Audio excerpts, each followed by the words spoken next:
¿Cómo están, estimados hermanos estudiantes del Instituto Teológico Ministerial INTEMI? Hoy vamos con un nuevo módulo en esta hermosa materia historia de la Iglesia, donde estamos partiendo de una manera bien al principio. Primero vimos la parte política y religiosa, y ahora vamos a ver algo de la infancia y el nacimiento e infancia de Jesús. Vamos a ir interiorizando un poquito porque tenemos que tener claro cuáles son los inicios para luego ya extendernos a lo que es la iglesia. Muchas veces se salta en esta parte y es importante reafirmar toda esta parte de Cristo mismo, que es la cabeza de la iglesia. Ya vamos a ir avanzando.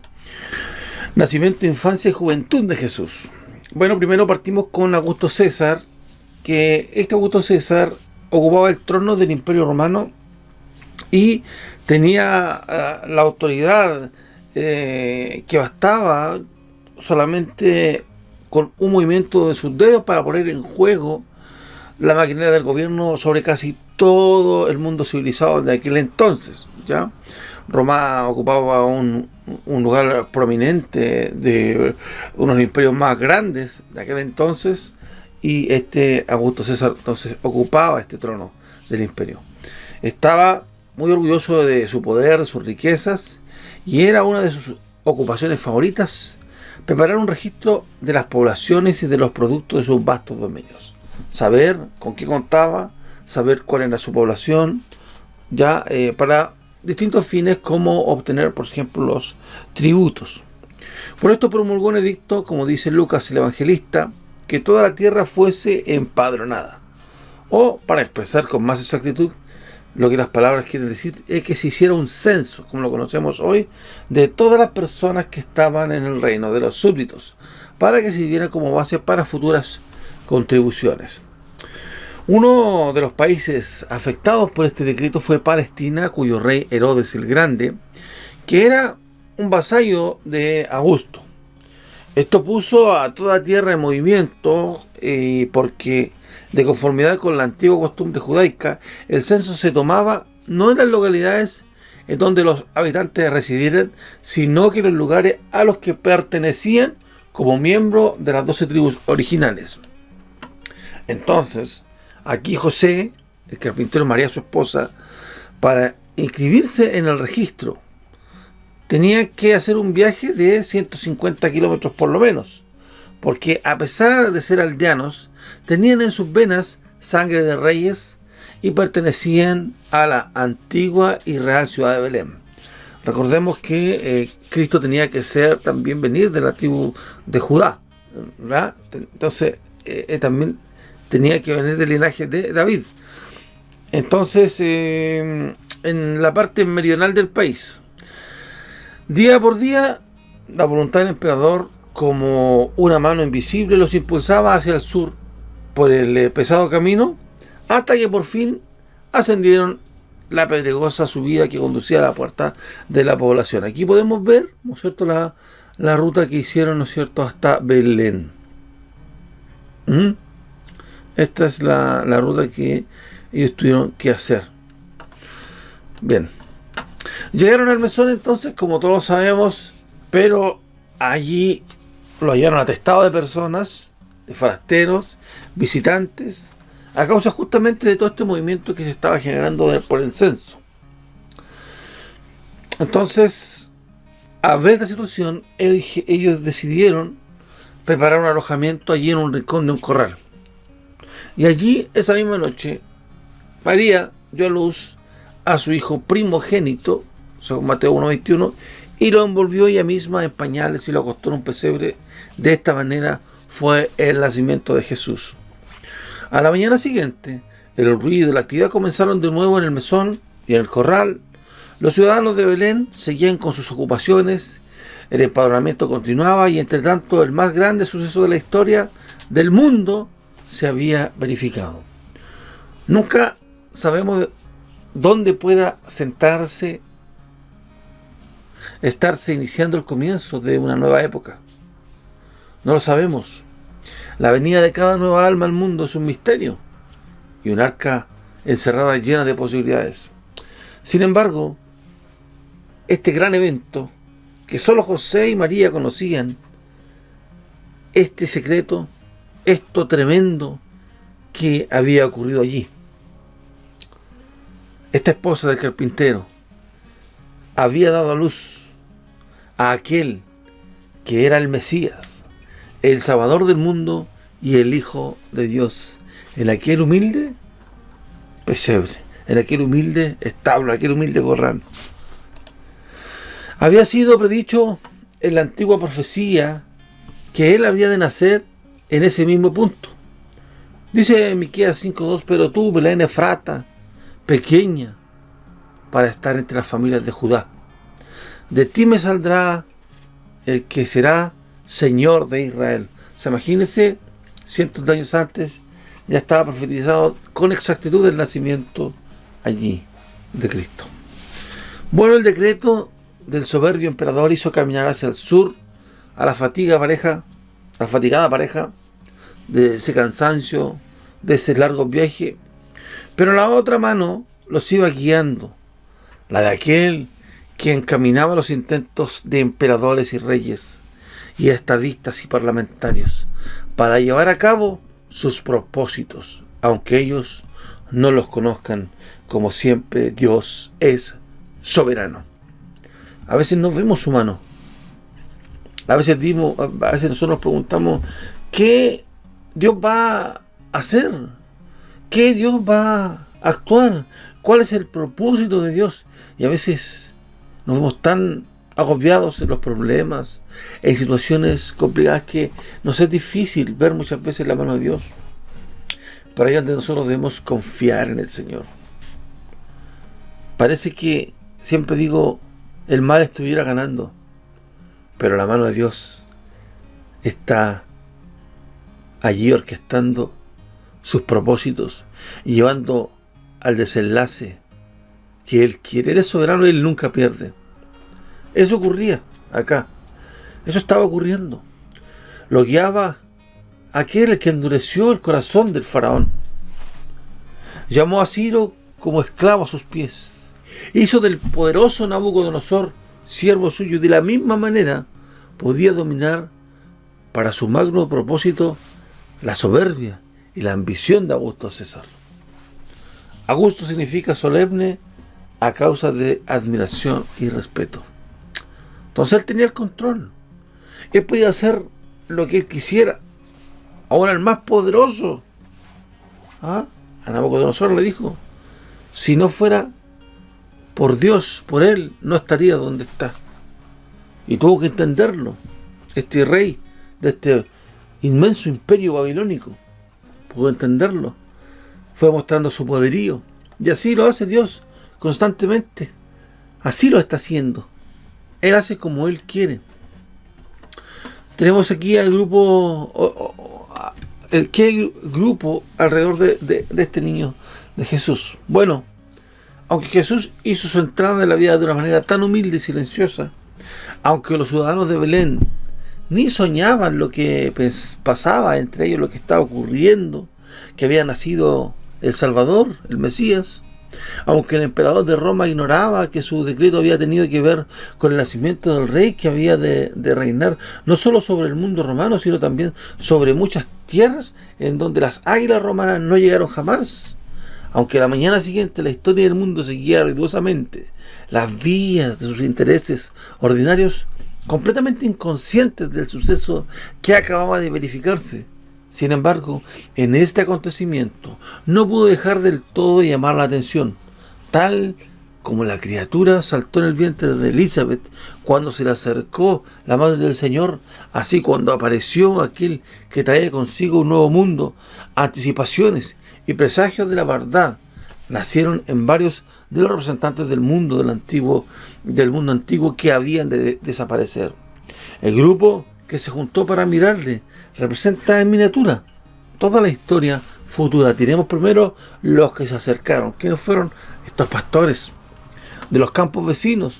Los que no fueron vistos por reyes y los grandes del mundo. Fue motivo que arrebató a los príncipes del cielo hasta hacerles romper los límites de la invisibilidad con que se revisten para expresar su gozo y explicar la significación del gran suceso.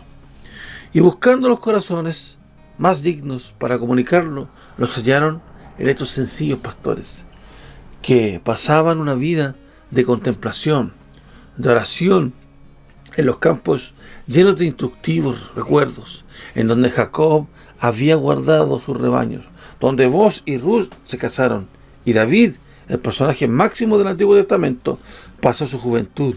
El ángel los dirigió a donde estaba el Salvador, y se apresuraron a ir a la aldea para hallarlo.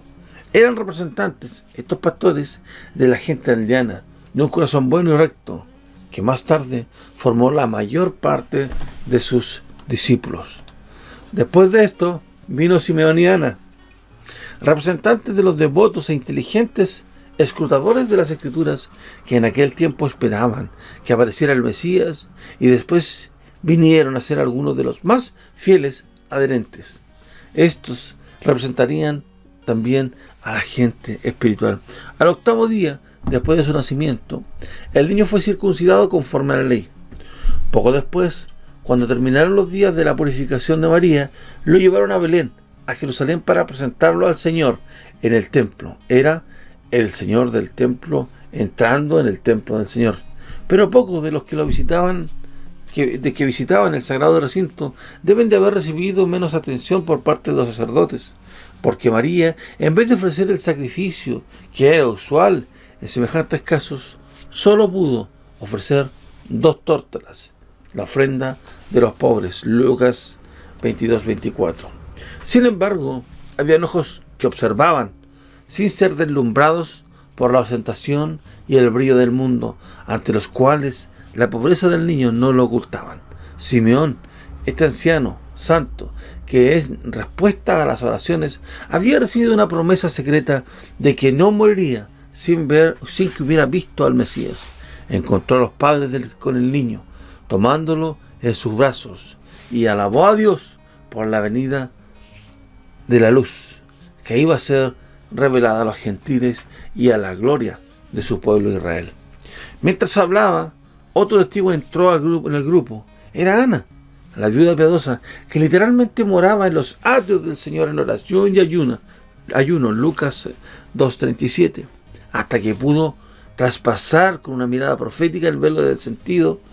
Agregó su testimonio al del anciano, alabando a Dios y confirmando el tremendo secreto a las otras almas que estaban en espera y en busca de la redención de Israel.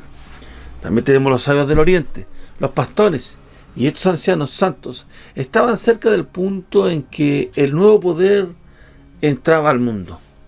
Pero el mismo suceso conmovió a las almas susceptibles, a que estaban a una distancia mucho mayor. Es probable que fuera después de la presentación en el templo y después que sus padres habían vuelto a Belén, donde querían fijar su residencia en vez de Nazaret, que Jesús fue avistado por los sabios del oriente. Estos eran miembros de la clase instruida, conocida por el nombre de magos, depositarios de la ciencia, de la filosofía, la habilidad médica y los misterios religiosos de los países más allá del río Éufrates. Los historiadores Tácito, Suetonio y Josefo, de la primera etapa de la Iglesia, nos dicen que prevalecía en las regiones de donde vinieron los magos una expectación general de que el gran rey iba a levantarse en Judea. Sabemos también, por los cálculos del gran astrónomo Kepler, que en ese mismo tiempo se veía en el cielo una brillante estrella temporaria.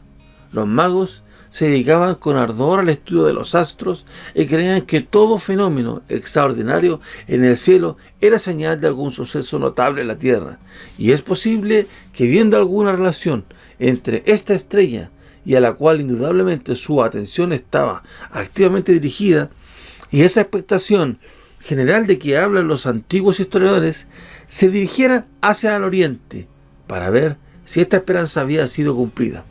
Pero debe de haberse despertado en ellos un deseo más profundo, al que Dios respondió. Si su indagación comenzó por la curiosidad y la especulación científica, Dios la condujo en adelante hasta llegar a la verdad perfecta. Bueno, entre paréntesis, Este astrónomo Johannes Kepler fue el autor de las dos primeras leyes de Kepler del movimiento planetario en el año 1609, lo que supuso un cambio trascendental en la astronomía. ¿Ya? Bien. A su tiempo, todos estos se colocaron alrededor del niño para adorarle. Los pastores, con su sencilla admiración; Simeón y Ana, con la reverencia aumentada por la sabiduría y la piedad de los largos años; y por último los magos, con sus valiosos regalos del oriente y sus almas preparadas para recibir instrucción.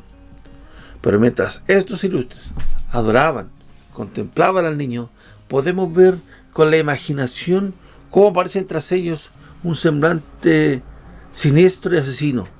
¿Y quién era este? Este era Herodes.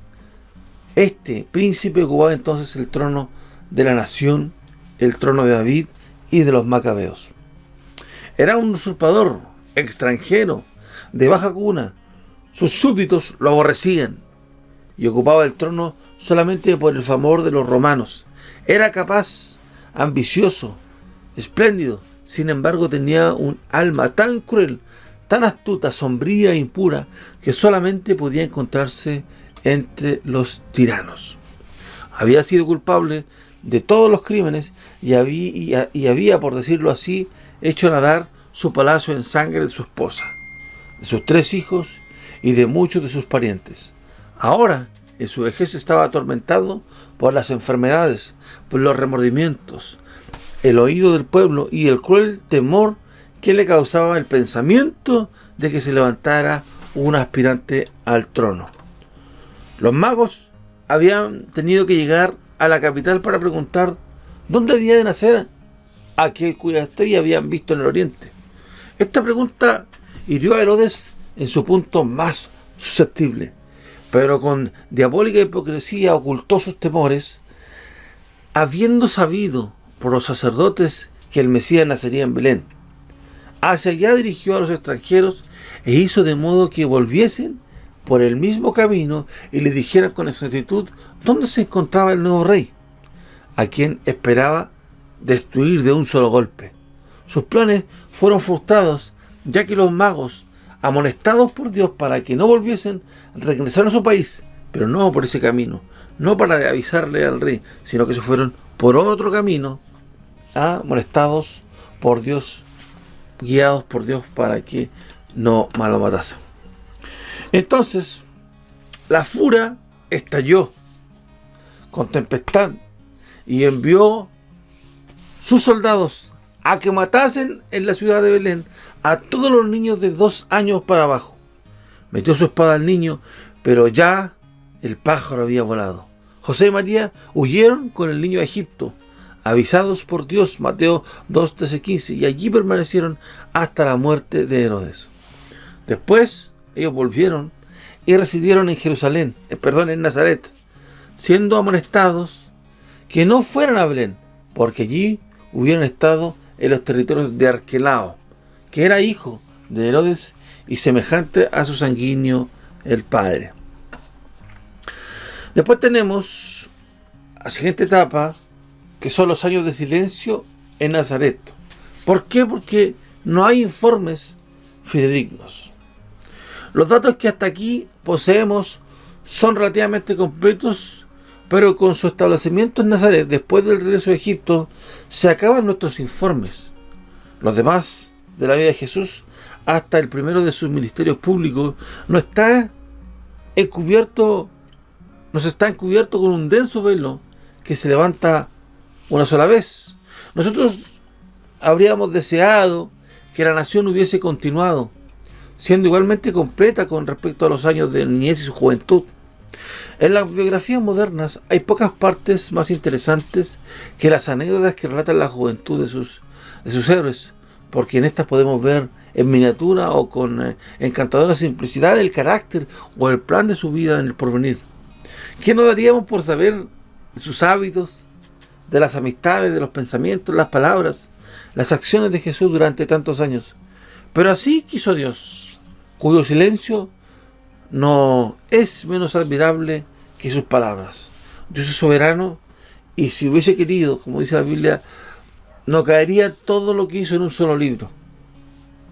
Porque fueron muchas cosas las que hizo. Pero las que Dios dejó escritas en la Biblia son las que realmente nosotros necesitamos. Necesitamos nuevas revelaciones, necesitamos nuevos libros. Lo que Dios dejó en la Biblia, eso es realmente lo que nosotros necesitamos. Hay muchas preguntas, hay muchas cosas que a lo mejor no tenemos una respuesta certera, pero sí tenemos luces con diferentes otros pasajes o complementos históricos, pero no como palabra de Dios. A Dios nos quiso dejar la Biblia y eso nos debe bastar. ¿Ah? Pero sí está esa curiosidad de saber cómo pasó, qué vivió, qué hizo. Y era natural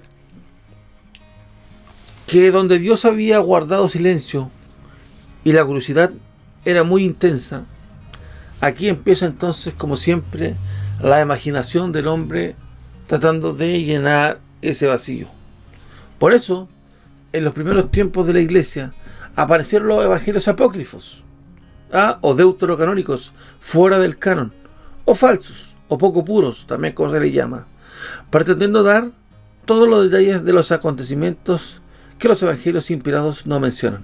Entonces, por eso tuvo que haber aquí, en el primer tiempo, en la primera era, también el canon. Primero el canon ya estaba cerrado, ¿cierto? Salieron los apócrifos de manera posterior y llegados posteriormente. Y así, hermano, el hombre siempre trataba de buscar respuesta en todo. Como no entendemos cómo Dios pudo haber creado, se inventa la teoría de la evolución, por ejemplo. Y siempre nos damos cuenta que hay una explicación en todo. Buscan una explicación en todo. Pero la Biblia es la palabra de Dios. Y en el principio Dios creó los cielos y la tierra. Y se acabó. No está defendiendo la autoridad de Cristo, de Dios, sino está dando una señal certera de que Dios la creó. En el principio Dios. Y se acabó. Lo mismo que la Biblia habla y es lo que nosotros necesitamos. Pero el hombre siempre ha estado colocando allí juntamente, no con esto solamente, sino que también con las falsas enseñanzas, las herejías, las sectas, buscando riquezas, buscando poder, buscando diferentes objetivos, llevando a la gente por el camino de perdición. Bueno, estos libros están llenos, los apócrifos, especialmente de dichos y hechos de la niñez de Jesús. Pero estos escritos solo manifiestan cuán incapaz es la imaginación humana de tratar semejante tema, y por el contraste de su oropel y exageración ponen en relieve la solidez y la veracidad de las narraciones de la Escritura. Ellos le hacen autor de sus frívolas maravillas, diciendo que hacía pájaros de barro y los echaba a volar, que caminaba en cabritos a sus compañeros, que cambiaba, en cabritos a sus compañeros de juego. O sea, puras cosas que no tienen relación, descabelladas. En una palabra, son colecciones de fábulas indignas y blasfemias. Claro. O sea, estos estaban llenos de exageración, estaban llenos de fantasía. Siempre, hermanos, la mente, el ser humano es incapaz de representar la grandeza de Dios. Por eso Dios aborrece la idolatría. Aborrece la idolatría. Porque colocan estatuas, imágenes, y las hacen como Dios. Las veneran. Dios la aborrece. Además, algunos que dicen, pero es que es una imagen de Jesús, para representar y para acordarme de Jesús. Y ellos se escudan muchas veces. Pero, hermano, es tan trágico, porque la mente humana nunca llega al conocimiento de Dios. Entonces, hacer una imagen de alguien que ni siquiera conocieron es bajar a nivel de Dios a una mente finita, a una mente totalmente limitada, en una imagen hecha por un hombre. Entonces, por eso Dios aborrece la idolatría, porque Dios es grande, Dios es glorioso, Entonces no podemos solo representar a Dios de ninguna manera. Nuestra mente no es capaz de entender la grandeza de Dios. Entonces estos libros se escribieron con tal simplicidad, sin tener en cuenta la Biblia misma, con fantasías. Un mal éxito tan grotesco nos amonesta a no entrometer la imaginación en el recinto sagrado. Bástanos saber que él crecía en sabiduría, estatura y en favor de Dios y con los hombres, que fue niño y un joven real y pasó por todos los grados de un desarrollo natural. Su cuerpo y su inteligencia crecían juntos, el primero aumentándose en vigor y la otra adquiriendo el conocimiento y su poder. Su carácter, en continuo crecimiento, manifestaba tal gracia que cualquiera que le viese descubría y amaba su bondad y pureza. O sea, él crecía. Yo tengo que tener en claro que él crecía en sabiduría, que es el conocimiento, ¿cierto? En estatura, su fuerza, y con el favor de Dios y con los hombres. Eso debe bastarnos a nosotros. Pero aunque no se nos permite dar rienda suelta a nuestra imaginación, no se nos prohíbe, y es más bien nuestro deber, hacer uso del material auténtico que nos proporcionan costumbres de la época o incidentes de su vida posterior que se relacionan con su edad temprana para alcanzar la infancia, con un periodo de vida en que los evangelistas toman de nuevo el hilo de la biografía. Y es posible que de este modo adquiramos, a lo menos, un cierto grado, una idea verdadera de lo que él era como un niño, como joven, y entre cuáles influencias continuó su desarrollo durante tantos años. Entonces aquí vamos a ver ya su hogar. Sabemos cuáles fueron las influencias del hogar en que fue educado. Su hogar era uno de aquellos que hacían la gloria de su país como la hacen la de los nuestros. Hogares piadosos e inteligentes artesanos.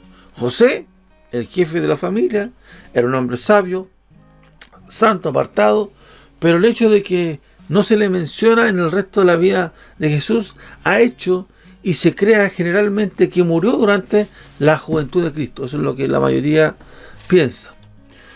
Su madre probablemente ejerció la más decisiva de todas las influencias exteriores sobre el desarrollo de sus hijos. Lo que era ella puede inferirse del hecho de que ha sido escogida entre todas las mujeres del mundo para ser coronada con el más alto honor de que una mujer pudiera concederse. El cántico que de ella nos queda, tocante a su gran privilegio, nos la presenta como un alma religiosa, rebosante de favor poético y de patriotismo, como una mujer que estudiaba las escrituras y especialmente lo relativo a las mujeres célebres, porque está saturado del Antiguo Testamento y amoldado sobre el cántico de Ana. Ella no fue una reina milagrosa de los cielos, como la califica la superstición o la misma religión católica de la Virgen María, ¿cierto?, donde le recitan y todo lo demás, sino una mujer pura, eminentemente santa, amante y de alma elevada. Bajo el influjo del amor de María crecía Jesús. ¿Ya? Influencias educativas. Jesús recibió su educación en casa o tal vez de algún escriba de la sinagoga de la aldea, pero fue solamente la educación de un pobre, como decían con desprecio los escribas. Nunca había aprendido, o como nosotros diríamos, no era un graduado de alguna institución, no era graduado de alguna universidad de Harvard. ¿Ya? Esto es cierto, pero el amor al saber se había despertado a una edad muy temprana. Todos los días experimentaban la alegría que produce la buena y profunda meditación. Es fácil comprender el entusiasmo ferviente con que Jesús se dedicó al estudio del Antiguo Testamento. Sus dichos, llenos de citas de él, nos da una prueba muy convincente de que este estudio formaba, por decirlo así, el alimento de su inteligencia y el consuelo de su alma.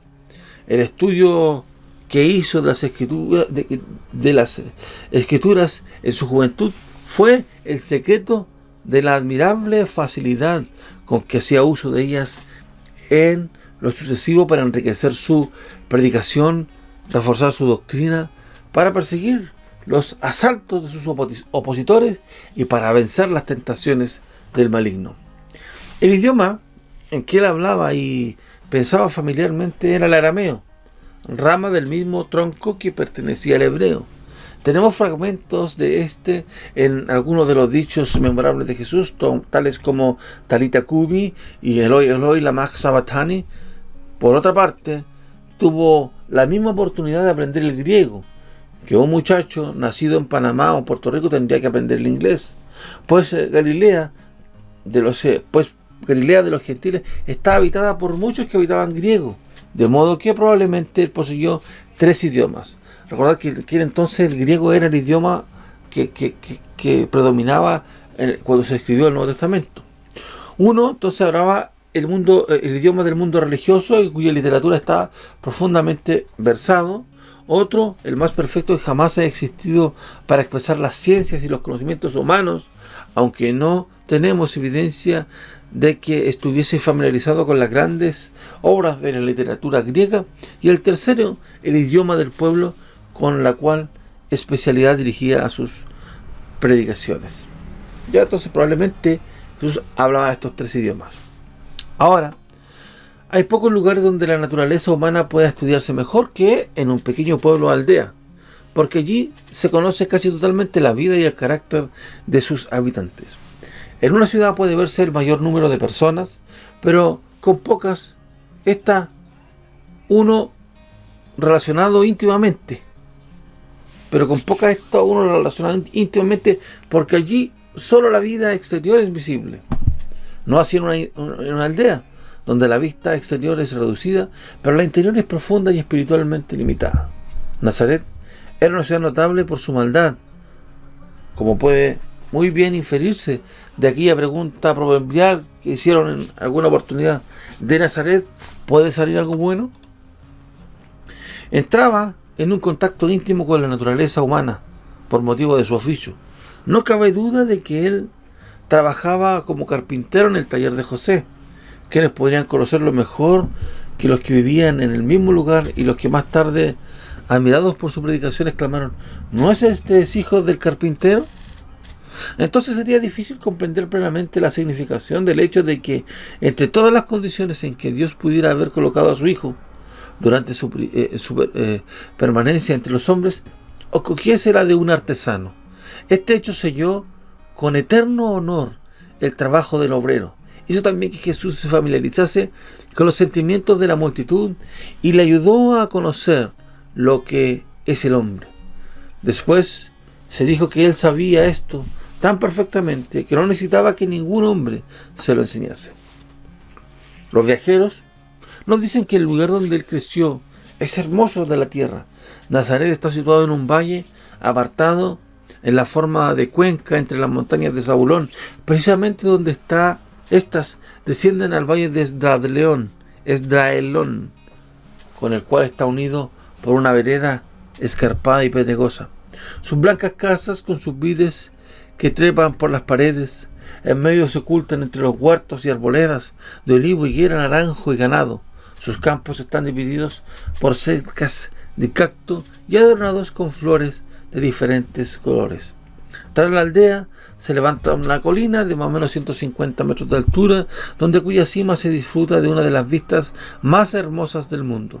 Al norte se ven las montañas de Galilea y las cumbres del Hermón cubiertas de nieve. Al oeste la cumbre de Carmelo, la costa del Tiro y las relucientes aguas del Mediterráneo, con unas cuantas millas al este la masa cónica de Tabor y al sur el llano Esdraelón, con las montañas de Efraín más allá. Entonces, como podemos ver aquí, que la predicación de Jesús nos muestra entonces cuán profundamente él había aspirado a la esencia de la belleza natural, y mucho que se había deleitado en los variados aspectos de las estaciones. Fue mientras andaba por estos campos, cuando era joven, que recogió aquellas hermosas figuras que usa con tanta abundancia en sus parábolas, y discursos que luego fueron emitidas como una corriente de presentación, de presentarse a la ocasión. Él las usaba y fluían naturalmente, usando la referencia como naturaleza, los animales, el cordero, los lirios del campo, etcétera, etcétera. Debe mencionarse todavía otra influencia educativa. Cada año, después de haber cumplido 12 años, iba con sus padres a Jerusalén, a la fiesta de la Pascua. Afortunadamente tenemos el relato de la primera de estas visitas. Es la única ocasión donde, durante 30 años, en que el velo de lo desconocido se levanta un poco, un tanto.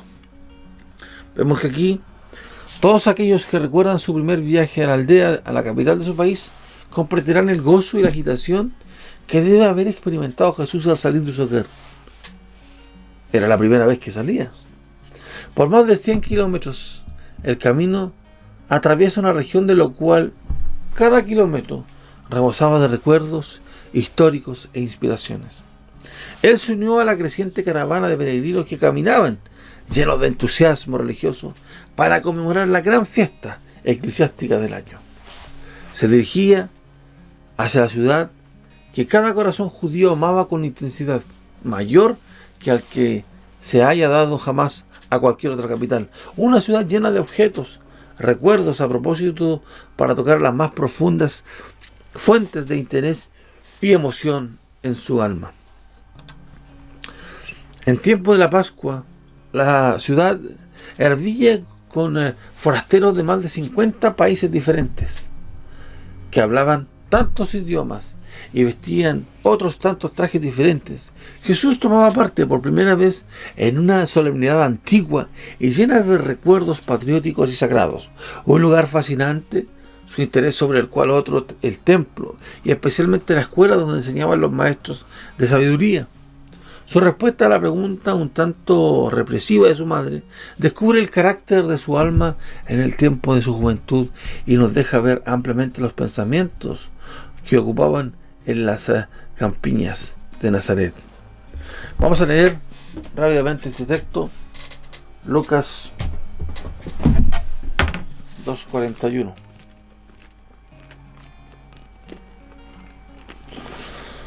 Lucas 2:41 al 52.